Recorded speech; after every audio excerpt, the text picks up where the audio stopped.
उस वीडियो में आपको क्रैश कोर्स का 15 नंबर क्वेश्चन बता चुके हैं। अभी इस वीडियो में आपको क्रैश कोर्स का 16 नंबर क्वेश्चन बता रहे हैं। ठीक, चलिए बाबू 16 नंबर क्वेश्चन बता रहे हैं। ठीक है, बिंदु कोष्ठ में 3, किस पाद में स्थित है?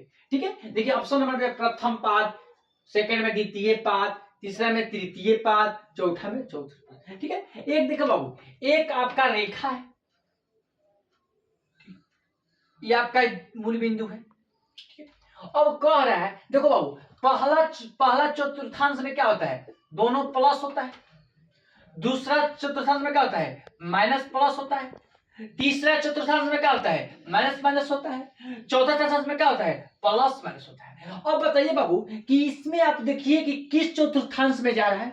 नहीं तो यहां पर दे रहा है एक, यहां पर ये आपका देखिए, तो ये दोनों आपको क्या है? माइनस है।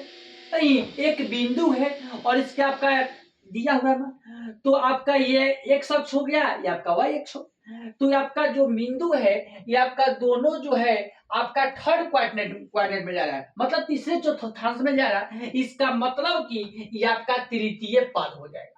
नहीं देखिए, क्वेश्चन में दोनों में क्या है? माइनस है। आप देखेंगे कि दोनों में जब माइनस है तो किसमें दोनों माइनस है? इसमें माइनस है। तो ये आपका पहला चतुर्थांश हो गया, ये आपका दूसरा चतुर्थांश हो गया, ये आपका तीसरा चतुर्थांश हो गया, ये आपका चौथा चतुर्थांश हो गया। तो ये आपको बाबू इसके देखकर मान लो क्वेश्चन में दिया रहता है कि बिंदु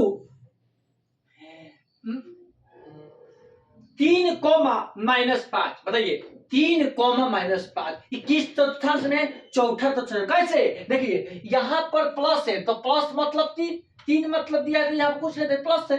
और बोले हैं क्या? -5 बोले हैं। तो बताइए कि प्लस माइनस किस में आ रहा है? प्लस माइनस चौथा चतुर्थांश में आ रहा है। इसका मतलब कि चौथा चतुर्थांश।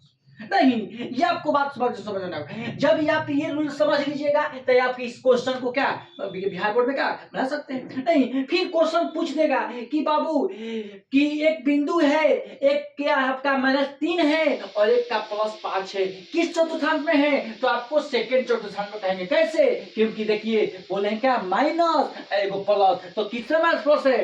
तो सेकंड चतुर्थांश में, तो कैंसिल कर जाएगा, तृतीय पद हो जाएगा। नहीं, ऐसे आपको देख के बाबू क्वेश्चन बनाना है। तो जब आप ये फिगर आप समझ लीजिएगा तो ये क्वेश्चन आप बिल्कुल बना सकते हैं। अब नहीं, मैं आपको मान लीजिए फिगर नहीं समझिएगा, ये देखिए ये क्वेश्चन जो होता है फिगर के हिसाब से बना जाता है, बनाते हैं इसको। ठीक है, अब मान लीजिए आपको फिगर नहीं पता होगा तो आप क्वेश्चन इसको नहीं बना सकते हो। नहीं, तो ये फिगर आप समझ गए होंगे कि पहला चतुर्थांश जो है, पहला चतुर्थांश है उसमें प्लस प्लस होता है, दूसरा चतुर्थांश है माइनस प्लस होता है, तीसरा चतुर्थांश है माइनस माइनस होता है, चौथा चतुर्थांश है प्लस माइनस होता है। ये आप समझ लीजिएगा। ये क्वेश्चन आप कितना क्वेश्चन खतरनाक दिया जा रहा है, आप एग्जाम में बना सकते हैं। नहीं, चलिए 17वां क्वेश्चन बता रहे हैं। ठीक है, 2 cos स्क्वायर 60 डिग्री का मान क्या है? मान है? नहीं, बताइए बाबू, आप बताए थे कि आपको क्वेश्चन या अभी ट्रिग्नोमेट्री का क्वेश्चन नहीं बताए। ठीक है, बाकी आपको डिग्री वैल्यू आपको समझना होगा। ठीक है, तो डिग्री वैल्यू होता, देखिए डिग्री वैल्यू होता क्या है? जब हम लोग sin 30 का मान, cos 60 के मान, जो tan 45 के मान, cot 45 के मान, sin 90 डिग्री के मान, cos 90 डिग्री के मान,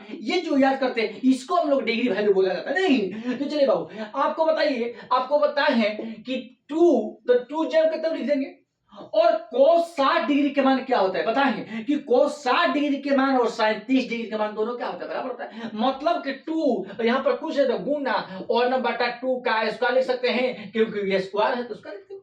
नहीं, आप देखो बाबू, अब क्या करेंगे? 2 और गुना 1/2 का स्क्वायर हो जाएगा 1/4 हो जाएगा। 2 के पावर 2 तो मतलब 1/2 क्या हो जाएगा? 2 हो जाएगा। 2 के पावर में कोई भी फर्क है 2 में तो 1/2 आ गया। अब देखो 1/2 कहाँ है? यहाँ पर है। तो क्या पूछ रहा है कि 2 cos स्क्वायर 60 डिग्री का मान क्या होगा? 1/2 होगा। ऑप्शन नंबर क्या होगा? डी होगा। नहीं, इसको बाबू आपको ऐसे बनाकर और इसके बाद करना है। जो आपको देखिए मैथ में जो तेज होता है तो डायरेक्ट बना सकता है, और जो मैथ में नहीं आता होगा कुछ को तो उसको अपन देख बना लेना है। नहीं, ये बात आपको ध्यान रखना है कि sin 30 के मान और cos 60 के मान बाबू क्या होता है? बराबर होता है। ये आपको ध्यान देना है। ठीक है, आप जब मैथड नहीं समझिएगा, cos आपको 60 के मान और sin 30 के मान बराबर होता है। नहीं, तो ये आपको बात समझना होगा। ठीक है, चलिए अब देखिए क्वेश्चन नंबर 18 बता रहे हैं। निम्न में से किस द्विघात बहुपद के शून्यों का जोगफल 3 और तथा गुणनफल -10 है। आपको बताए हैं बाबू, ठीक है। आपको जब द्विघात बहुपद बता रहे थे, द्विघात बहुपद का आपको फॉर्मूला बताए होंगे, ठीक है। द्विघात बहुपद का फॉर्मूला होता है बाबू कि x square minus cos alpha plus beta cos from x plus alpha into beta. इसी फॉर्मूला पे बाबू इसको बनाना है, ठीक है। तो बाबू आपको बनाना होगा तो आपका ऑप्शन नंबर क्या होगा, सी होगा। X square minus 3x minus 10, यही बाबू आपका आंसर आएगा, ठीक है। आप जब बनाइएगा तो आपका देखिए ये आपका हो गया, रहेगा तो ये आपका हो जाएगा एक्स स्क्वायर और माइनस बोले माइनस अल्फा प्लस बीटा, मतलब कि क्या अल्फा प्लस बीटा नहीं, तो अल्फा आपका देखिए अल्फा के मान ये हो गया और बीटा के मान क्या ये हो गया, नहीं अल्फा और प्लस बीटा मतलब नहीं, तो ये आपको ये समझना होगा। तो आपका ये आंसर हो जाएगा क्या, एक्स उसका मान 3x माइनस क्या 10 हो जाएगा, नहीं। चलिए बाबू ये बात समझ होंगे।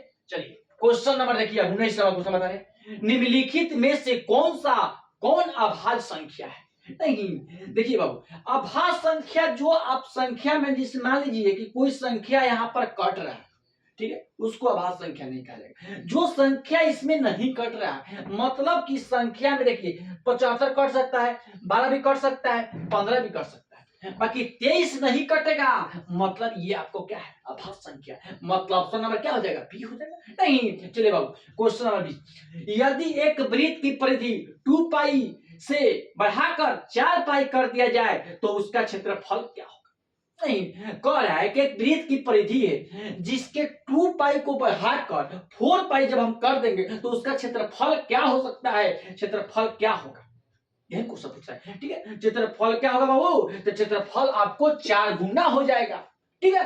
क्या हो जाएगा, मान लीजिएगा परिधि 2 पाई है, 2 पाई को बढ़ा दिया जाए तो उसका क्षेत्रफल क्या हो जाएगा, 2 2 4 हो जाएगा, 4 पाई हो जाएगा, नहीं तो आपको बाबू क्या हो जाएगा 4 पाई।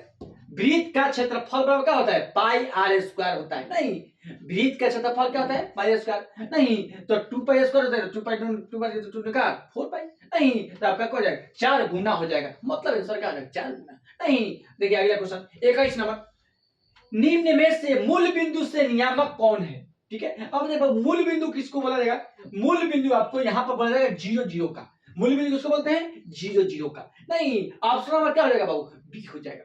अब चलिए 22 number question, 1 plus tan square theta बराबर क्या होता है। ये आपको बाबू देखिए ये आप समझना होगा कि 1 प्लस tan स्क्वायर थीटा बराबर होता है sec स्क्वायर थीटा होता है, ठीक है। 1 प्लस tan स्क्वायर थीटा बराबर क्या होता है sec स्क्वायर, यही क्वेश्चन आपको पूछेगा कि 1 प्लस cot स्क्वायर थीटा बराबर क्या होता है cos स्क्वायर थीटा, ठीक है। देखिए इसको उल्टा करें, जब 1 प्लस tan tan उल्टा क्या होता है cot होता है, तो 1 प्लस tan स्क्वायर थीटा बराबर होता है sec square theta, 1 plus cos square theta बराबर होता है cos स्क्वायर थीटा, ठीक है। तो चलिए बाबू तो यहां पर 1 प्लस cot स्क्वायर थीटा पूछ रहा है क्वेश्चन में, तो 1 प्लस cot स्क्वायर थीटा बराबर होता है cos स्क्वायर थीटा, ठीक है। ये आपको बाबू जो भी हम क्वेश्चन बता रहे हैं ये टोटल आपका ऑब्जेक्टिव में क्वेश्चन आएगा, ठीक है। जो आप ऑब्जेक्टिव में पहले आपको ये एग्जाम देने चाहिए तो पहले आपको ऑब्जेक्टिव बनाना है, तो आप इसको हम बता रहे हैं आप समझ लीजिएगा, आपका क्वेश्चन एक भी ऑब्जेक्टिव क्वेश्चन छूटेगा नहीं, ठीक है। आपको खाली बढ़िया से पढ़ना है और आपको देखना है कि सर कैसे पढ़ा रहे हैं, ठीक है।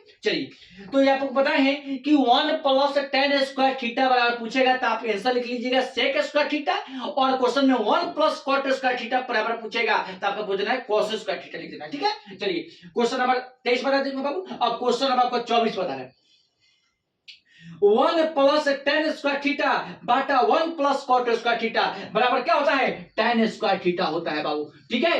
1 प्लस tan स्क्वायर थीटा बटा 1 प्लस cot स्क्वायर थीटा बराबर क्या होता है tan स्क्वायर थीटा, नहीं चलिए बाबू तो इसका क्या हो जाएगा tan स्क्वायर थीटा। अब चलिए बाबू question number 25, sec square theta minus tan square theta बराबर क्या होता है बाबू 1 होता है, sec square theta minus cot square theta बराबर क्या होता है 1 होता है, ठीक है। चलिए बाबू 25 नंबर क्वेश्चन खत्म हो गया।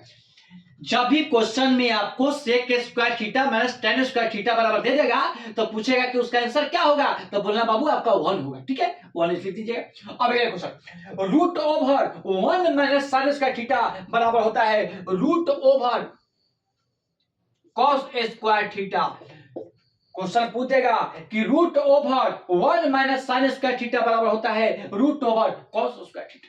ठीक है, नहीं इसको कॉस स्क्वायर थीटा लिख सकते हो या तो कॉस थीटा भी लिख सकते हो बाबू। रूट को हटा दीजिएगा तो आपका क्या बचेगा, कॉस थीटा बचेगा। नहीं तब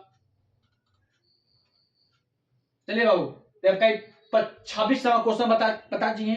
कल से आपको 27वां क्वेश्चन बताएंगे बाबू। ठीक है, कल से क्या बताएंगे, 27वां क्वेश्चन बताएंगे। ठीक है।